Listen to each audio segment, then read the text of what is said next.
Produktiviti pekerja di negara ini mencatat penguncupan iaitu 1.1% pada suku kedua. Demikian menurut Jabatan Perangkaan Malaysia DOSM dalam laporan produktiviti buruh suku kedua 2023. Dalam pada itu, jumlah pekerjaan di Malaysia meningkat kepada 16.1 juta orang, tumbuh 2.8% tahun ke tahun pada suku kedua.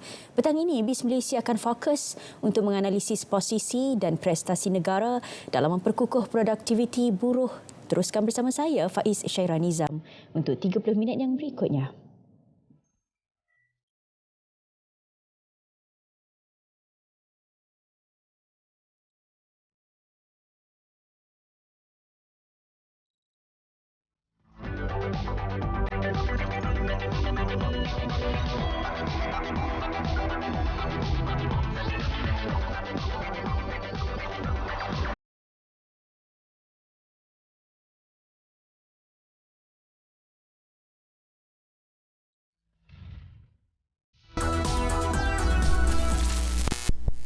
Assalamualaikum dan salam Malaysia Madani. Ini BIS Malaysia Selasa 5 September 2023. Terima kasih kepada anda yang setia bersama kami di saluran berita RTM TV1.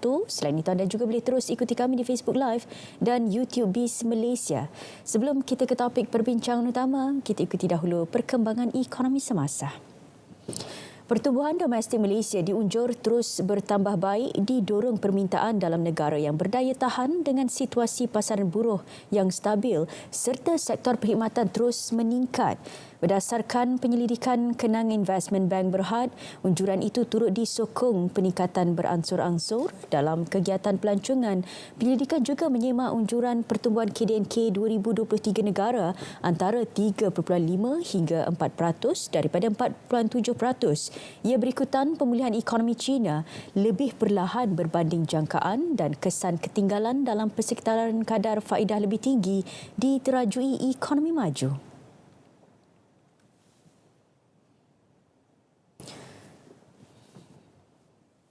Rejim kawal selia yang kukuh dan disatukan boleh membantu ASEAN meraih potensi nilai ekonomi digital sehingga $2 trilion Amerika Syarikat menjelang 2030. Jumlah itu melonjak daripada $300 juta Amerika ketika ini. Menurut Menteri Pelaburan, Perdagangan dan Industri Tengku Datuk Seri Zafrul Tengku Abdul Aziz, pertumbuhan pesat e-dagang dan ketersediaan platform digital merupakan peluang bagi perusahaan kecil dan sederhana PKS di ASEAN untuk meningkatkan penyertaan mereka dalam pasaran domestik dan antarabangsa. Ini meliputi rangkaian sosial dan pasaran e-dagang. Perbincangan tadi adalah mengenai bagaimana kita boleh membantu syarikat-syarikat ini meningkatkan perdagangan mereka melalui menyelaraskan dari segi bukan saja sistem tapi juga dari segi perundangan, regulatory dan guideline. Kerana setiap negara mempunyai different ataupun perbezaan dari segi legislationnya, dari segi undang-undangnya dan sebagainya. Jadi kalau kita nak katakan nak berniaga di Malaysia, nak ekspor ke Indonesia ataupun nak ekspor ke Thailand, dia masing-masing ada perundangan sendiri. Kita nak cuba selaraskan supaya peniaga-peniaga kecil, pengusaha-pengusaha kita terutamanya mikro dan SME dapat mengeksport produk-produk mereka ke rantau ASEAN. Berdasarkan Private Intent Data, kira-kira 50 juta PKS menggunakan Facebook untuk mencari pelanggan. 70% merupakan peminat domestik, manakala 30% dari luar negara. Beliau memberi ucap tama pada sidang Kemuncak Perniagaan dan Pelaburan ASEAN 2023 di Jakarta, Indonesia.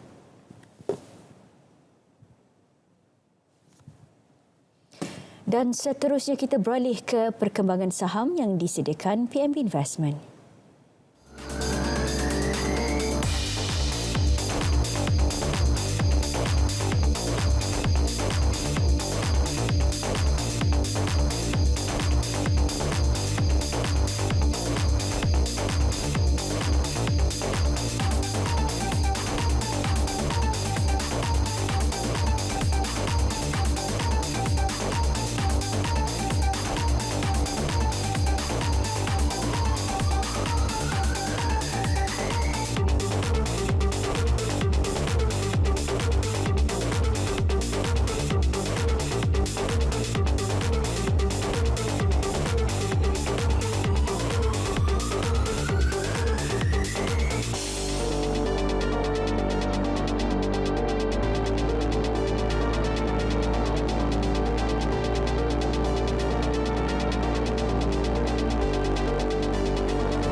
menggerakkan rasa cinta kepada negara sempena sambutan Hari Kebangsaan dan Hari Malaysia 2023. Gelorakan semangat patriotik dengan kibaran bendera, lambang kemegahan negara.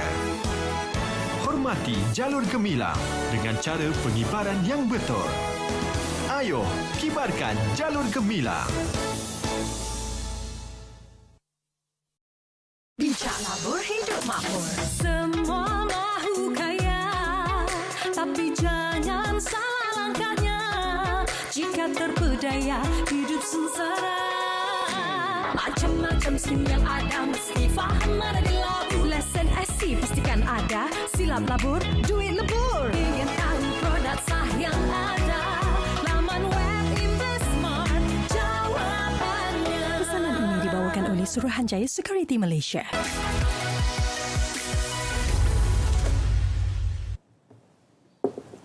Suku pertama tahun ini, produktiviti buruh Malaysia mencatat pertumbuhan 2.1%, manakala bagi suku kedua susut 1.1%.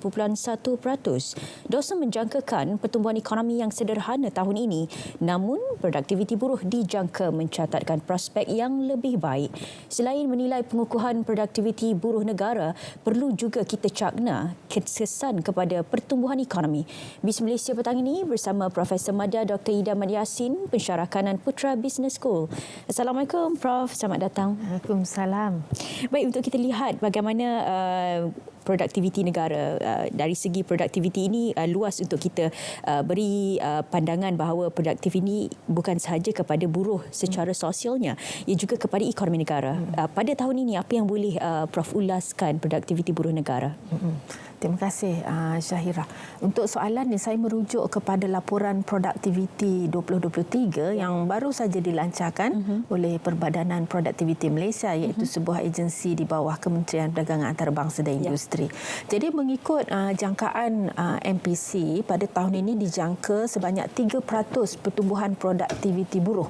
Walaupun seperti yang Syahira sebut tadi ada sedikit negatif 1.1 penguncupan itu, tetapi kita jangkakan untuk seluruh tahun ini dianggarkan sebanyak 3% produktiviti buruh berbanding tahun lepas 5.4%. Ya, kalau kita nak lihat dari segi pasaran pekerjaan, setiap tahun Malaysia menjangkakan satu pasaran yang lebih banyak, capaian kepada jutaan pekerjaan disediakan negara. Bagi tahun ini, bagaimana prestasi negara memperluas pasaran pekerjaan negara tahun ini, Prof? Pada pandangan saya, Syahira, peluang pekerjaan memang tersedia dan dari segi kadar pengangguran adalah sekitar 3 hingga 4%, di mana dari perspektif ekonomi kita boleh katakan bahawa kita di tahap guna tenaga penuh, ya, kerana dalam 3 atau 4% itu ada kemungkinan mereka tidak masuk ke pasaran tenaga kerja kerana sebab-sebab tertentu, contohnya dalam perpindahan pekerjaan ataupun memang mengambil satu tempoh break, ya, sekejap. Contohnya ada anak kecil dan dia kita katakan 3 hingga 4% adalah guna tenaga penuh. Jadi kita sudah capai kepada guna tenaga penuh. Cuma sudah tentu ini boleh diperbaiki, ya Syahira, ya. Contohnya penyertaan wanita dalam tenaga kerja adalah kurang, iaitu kurang daripada 60% berbanding lelaki, ya. Penyertaan dalam tenaga kerja 80% lebih. Jadi di sinilah yang kita katakan satu ruang bagi kita untuk memperbaiki guna tenaga di negara kita ini, iaitu penyertaan wanita dalam pasaran pekerjaan. Baik, untuk suku pertama pertumbuhan kita mencatatkan positif 2.1%, bagi suku kedua sedikit penguncupan 1.1%. Kalau kita lihat kepada faktor-faktornya, ini mungkin secara nilainya cukup kecil, tapi kalau dilihat balik apa mungkin faktor yang menyumbang kepada penguncupan dan apa sebenarnya boleh kita fahami yang boleh menjelaskan perubahan penguncupan itu? Okey, kita lihat kepada paras produktiviti buruh di negara kita pada tahun 2022, ya, merujuk kepada laporan produktiviti tahun lepas kerana 2023 tak habis lagi. Pada tahun 2022 adalah sebanyak 95,600 bagi setiap pekerja pekerja untuk tempoh setahun. Itulah paras produktiviti di negara kita bagi setiap pekerja. Itu adalah secara average ataupun purata. Sudah tentu daripada satu pekerja ke pekerja yang lain tidak sama, ada pekerja lebih produktif daripada yang lain, tetapi secara purata RM95,600 yang dikeluarkan ataupun yang dijana oleh pekerja di Malaysia bagi tempoh setahun. Jadi kembali kepada soalan Syahira tadi, apakah pengucupan 1.1% bermakna pengeluaran output bagi setiap pekerja ni kurang sedikit ya berbanding kuartal ataupun suku yang sebelum 2.1. Itulah maknanya. Jadi ada kemungkinan kita tidak begitu produktif. Contohnya tidak begitu produktif ni macam-macam sebab ada. Kemungkinan permintaan juga berkurang. Kerana itulah bukan kerana kita tak mau buat, tetapi permintaan barangan atau perkhidmatan kita kurang. Jadi kita pun kurang produktif lah ya. Jadi itu kemungkinan salah satu sebab. Tapi saya yakin Syahira untuk tempoh 2023 ini kita boleh mencapai ke paras 3% pertumbuhan produktiviti buruh bagi negara kita. Okey, satu elemen yang cukup dekat bila kita berbicara mengenai produktiviti negara ialah kadar upah. Melihat kepada kadar upah tahun ini, ia satu isu yang dicadangkan, satu isu yang dibincangkan untuk menyediakan satu kadar upah yang lebih sesuai kepada sosial negara ketika ini. Melihat kepada kadar upah pasca pembukaan dan pertumbuhan ekonomi negara, apa yang boleh diulaskan, Prof? Ini satu perbincangan yang menarik Syahira ya. Kerana kadar upah dan produktiviti ini saling berkait. Ya. Kerana selalunya bila kita produktif, upah kita sepatutnya tinggi. Ya. Kadang-kadang ada juga yang berkata, mungkin kena bagi gaji tinggi dulu baru produktif ya. Jadi mana satu tu saya pun kurang pasti. Tapi yang pentingnya jika kita ingin mendapatkan upah yang tinggi, kita juga mesti produktif. Kalau tak bagaimana ya sesebuah perniagaan nak membayar dengan kadar upah yang tinggi jika pekerjanya tidak produktif. Jadi untuk menjadi produktif ini ada berbagai-bagai cara lah Syahira ya. Kemungkinan cara itu di peringkat organisasi sendiri. Bagaimana kita nak membuatkan pekerja kita lebih produktif ataupun usaha itu mungkin di peringkat negara di mana suasana yang disediakan itu menyokong produktiviti. Ya, sebagai contoh Syahira ya, katalah di peringkat syarikat ya, kita nak pekerja kita produktif. Sekarang kita dah bercakap soal digitalisasi. Jadi kita harus memberi latihan lah untuk dia ya. Kalau dulu dia membuat secara manual, sekarang kalau kita nak pekerja kita lebih produktif, kita kena beri dia ruang dan peluang otomasi contohnya, tapi dia kena belajar lah. Jadi kita kena beri latihan. Itu di peringkat organisasi. Bagaimana kita boleh menggalakkan produktiviti pekerja. Okay, di peringkat negara pula bagaimana ya? Kita bercakap soal digitalisasi dan prasarananya mesti ada. Contohnya capaian kepada internet itu ada ya. Kadang-kadang kita suruh nak buat sesuatu tugasan itu melalui smartphone kan, tidak ada pula datanya ya. Jadi dia memerlukan kedua-dua pihak, iaitu produktiviti di dalam usaha sama kerajaan dan juga syarikat tersebut. Tetapi tidak kita lupakan bahawa di peringkat individu, iaitu di peringkat pekerja sendiri juga harus memberi tekanan pada diri sendiri untuk lebih produktif berbanding masa lepas. Okey, kalau kita nak bincang, negara pun telah bermula untuk berbicara mengenai kadar upah progresif. Ini bertepatan dengan dalam satu jangka waktu negara juga menilai produktiviti. Ketika ini kita melihat bahawa kadar upah yang progresif itu perlu dinaikkan. Adakah ia satu perkara yang perlu dilihat ketika ini atau boleh dinilai semula untuk diaplikasikan pada tahun hadapan? Saya rasa sudah tiba masanya ya untuk kita menilai semula, dan kadar upah progresif ni satu yang kita alu-alukan tetapi belum lagi diumumkan secara terperinci.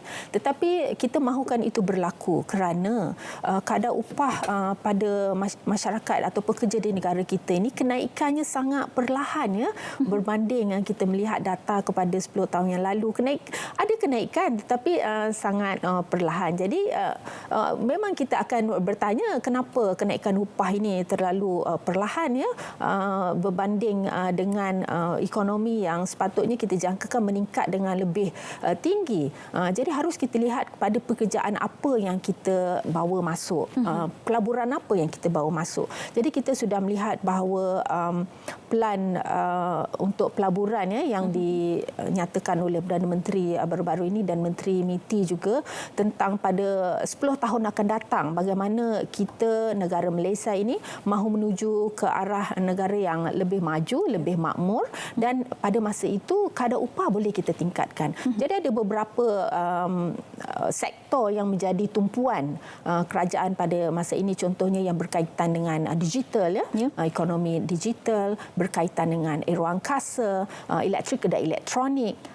Elektrik elektronik memang sudah menjadi orang kata satu industri yang kukuh sejak tahun 1990-an. Cuma kita harus perkukuhkannya dan kita jangan orang kata terlepas produktiviti dalam industri ini. Okey, kalau kita nak lihat dari segi pengurusan aset buruh negara, dari segi produktiviti dan upahnya, melihat kepada pengurusan upah yang progresif, bagaimana pengaruh itu boleh diberi kepada atau bagaimana manfaat itu boleh ditingkatkan kepada pengurusan aset negara iaitu aset buruh, dan bagaimana pula ini dinilai dari segi aset negara lain iaitu aset swasta kita.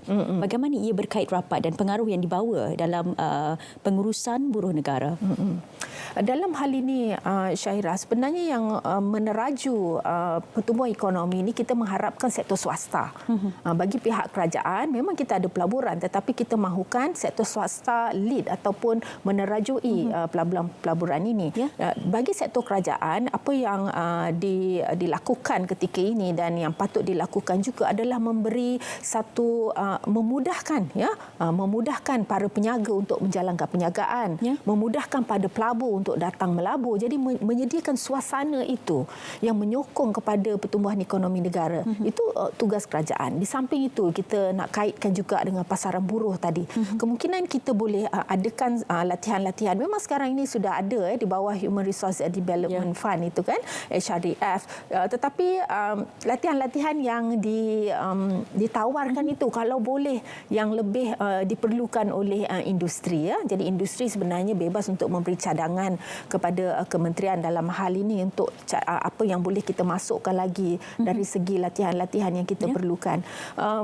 Ada satu keadaan di mana Syahira, kadang-kadang kerajaan telah membeli ruang itu tetapi syarikat dia agak keberatan untuk melepaskan pekerja-pekerjanya untuk menjalani latihan. Jadi ini satu yang saya ingat satu jurang kata industri, di pihak industri bos-bos terutamanya harus memberi ruang kepada pekerja mereka untuk menjalankan latihan. Jadi kadang-kadang peluang itu ada tapi kita tak galakkan pula pekerja kita untuk pergi ke latihan dan sebagainya kerana dia kata nanti kerja tak siap dan sebagainya. Jadi itu yang saya katakan kedua-dua belah pihak di peringkat syarikat, di peringkat negara dan di peringkat individu sendiri harus memainkan peranan. Okey, dari segi sektor baharu negara, kalau macam tadi awal Prof telah jelaskan kita ada satu sektor yang perlu kita tetapkan pendirian dari segi sektor digital. Melihat kepada sektor baru ini, bagaimana negara perlu melihat kelebihan ini dan manfaat ini kepada sektor baharu dari segi melihat kepada bagaimana buruh-buruh baharu boleh menceburi bidang-bidang baharu dalam sektor baharu. Sektor apa yang berpotensi ketika ini untuk negara? Banyak sektor seperti yang kita sebut tadi, aeroangkasa tetapi tidak dilupakan bila kita sebut digitalisasi dan orang-orang yang muda ni yang baru-baru ini mereka cenderung untuk berjinak-jinak dalam industri retail ataupun penjagaan runcit dan borong atas talian jadi dengan adanya kombinasi antara digitalisasi dan juga peruncitan ini sudah tentu membuka satu peluang baru kepada masyarakat kita untuk menceburi bidang perniagaan, industri kecil dan sederhana, dan juga mereka mungkin adalah entrepreneur yang bergerak sendiri dan perkara ini kembali kepada penyertaan wanita dalam guna tenaga tadi. Mereka memang boleh kita katakan bahawa penyertaan wanita juga sesuai dalam sektor ini. Keperluan negara dari segi keperluan buruh asing. Ia dilihat satu perkara yang saya kira setiap tahun kita cuba untuk mengurangkan buruh asing, tapi keperluan kita tinggi ke arah itu. Melihat kepada keperluan buruh asing, adakah ia akan merencatkan produktiviti negara? Ya, itu satu perkara. Kerana di Malaysia ini, buruh asing ini kebanyakannya yang mempunyai low skill foreign worker dia dia punya kemahiran rendah. Ya.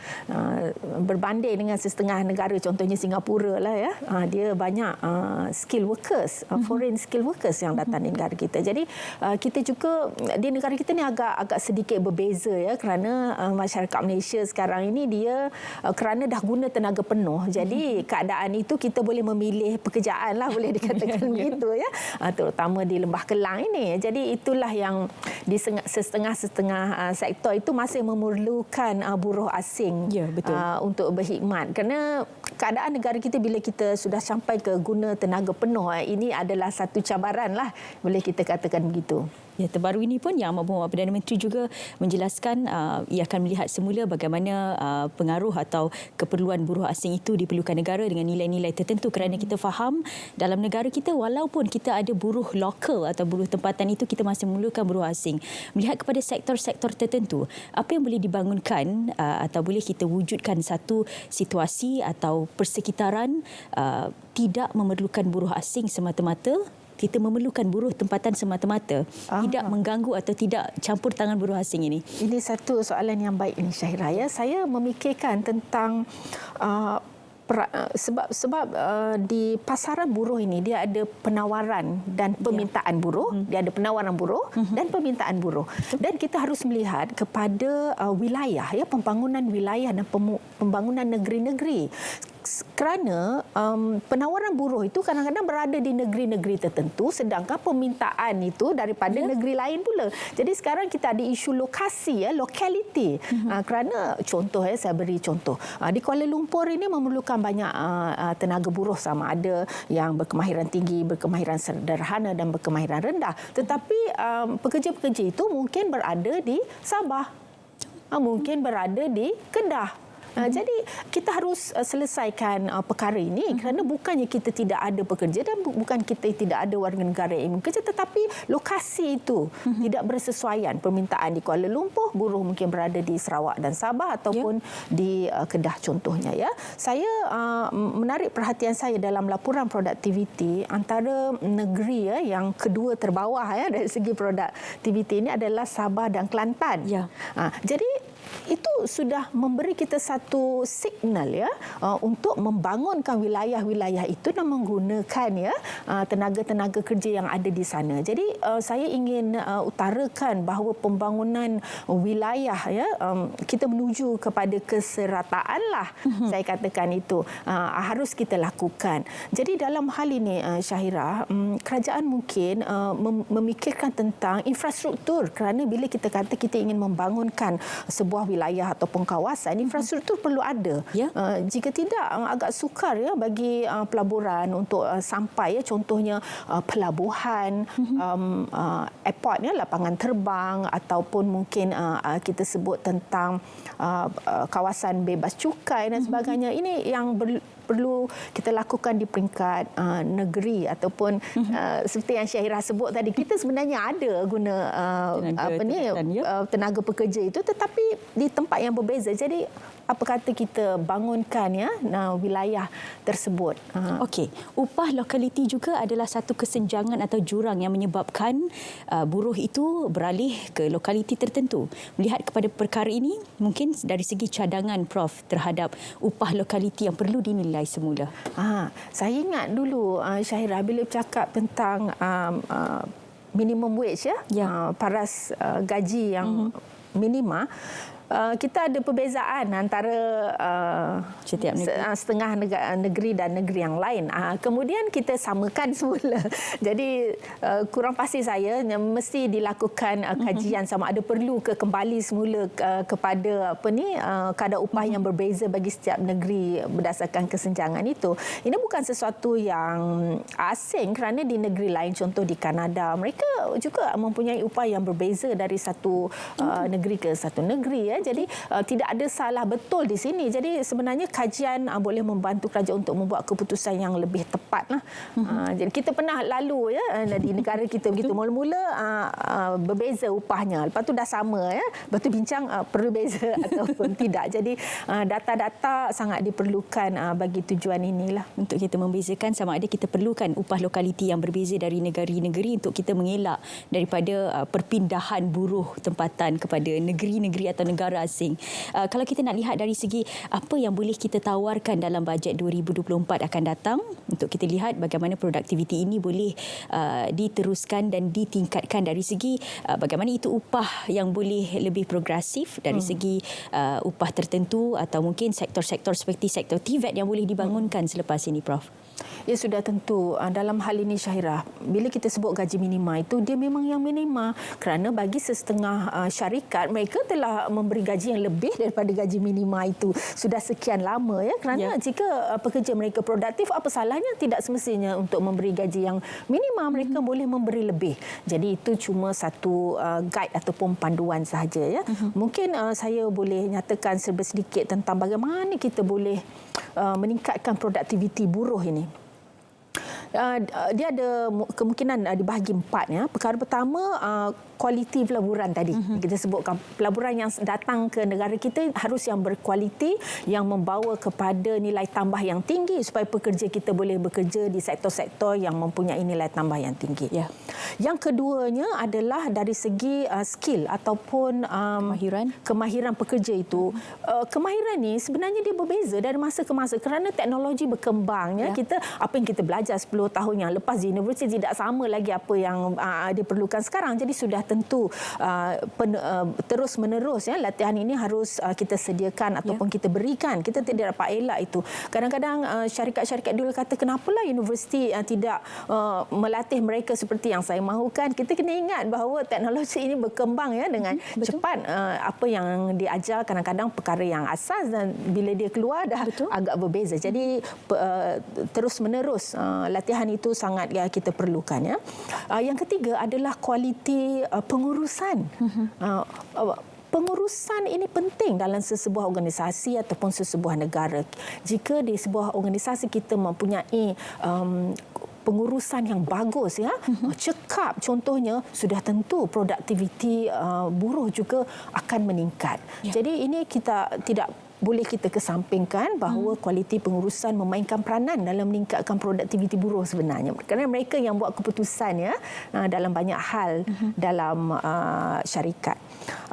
Dan seterusnya yang keempat adalah pasaran, permintaan pada barangan kita. Jadi kita ni kadang-kadang ada buruh sudah berkualiti, barang atau perkhidmatan pula tak ada yang meminta. Jadi bagaimanalah kita nak mengeluarkan. Jadi kita juga harus ke arah itu, mencari pasaran-pasaran baru bagi barangan dan perkhidmatan kita. Okey, yang terakhir sekali dalam hal ini adalah moral ataupun semangat pekerja-pekerja. Ini semua di satu perspektif yang lain, pekerja-pekerja itu harus diberikan semangatlah. Kadang-kadang gaji yang lebih baik juga menjadi semangat kepada mereka, Syahira. Baik, terima kasih Prof. Madya Dr. Ida Mat Yassin, pensyarah kanan Putra Business School untuk perkongsian itu. Saudara, selepas ini BIS Malaysia akan bersama. Pastikan sahih terus setia bersama RTM Malaysia Madani, Tekad Perpaduan Penuhi Harapan. Assalamualaikum.